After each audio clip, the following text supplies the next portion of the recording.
ಕರ್ನಾಟಕ ರಾಜಕೀಯದಲ್ಲಿ ಈಗ ಮತ್ತೆ ಉಪಚುನಾವಣೆಯ ಸದ್ದು ಕೇಳಿ ಬರ್ತಾ ಇದೆ.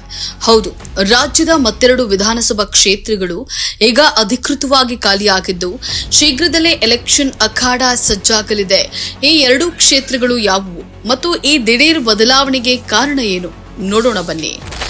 ಮೊದಲನೆಯದಾಗಿ ಚಿತ್ರದುರ್ಗ ಜಿಲ್ಲೆಯ ಹಿರಿಯೂರು ವಿಧಾನಸಭಾ ಕ್ಷೇತ್ರ.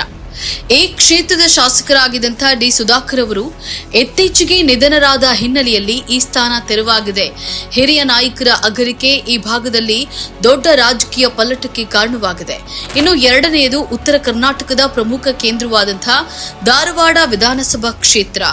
ಈ ಕ್ಷೇತ್ರದ ಶಾಸಕ ವಿನಯ್ ಕುಲಕರ್ಣಿ ಅವರಿಗೆ ಹಳೆಯ ಕೊಲೆ ಪ್ರಕರಣವೊಂದರಲ್ಲಿ ನ್ಯಾಯಾಲಯವು ಜೀವಾವಧಿ ಶಿಕ್ಷೆಯನ್ನ ಪ್ರಕಟಿಸಿದೆ. ಈ ಶಿಕ್ಷೆಯ ಹಿನ್ನೆಲೆಯಲ್ಲಿ ಅವರ ಶಾಸಕ ಸ್ಥಾನ ರದ್ದಾಗಿದ್ದು ಕ್ಷೇತ್ರ ಈಗ ಉಪಚುನಾವಣೆಗೆ ರೆಡಿಯಾಗ್ತಾ ಇದೆ. ಒಟ್ನಲ್ಲಿ ರಾಜ್ಯದ ಈ ಎರಡೂ ಕ್ಷೇತ್ರಗಳಲ್ಲಿ ಈಗ ರಾಜಕೀಯ ಚಟುವಟಿಕೆಗಳು ಗರಿಗೆದರಿವೆ. ಮುಂದಿನ ದಿನಗಳಲ್ಲಿ ಇಲ್ಲಿನ ಕಣ ಯಾರ ಪಾಲಾಗಲಿದೆ ಅನ್ನೋದನ್ನ ಕಾದು ನೋಡಬೇಕಾಗಿದೆ.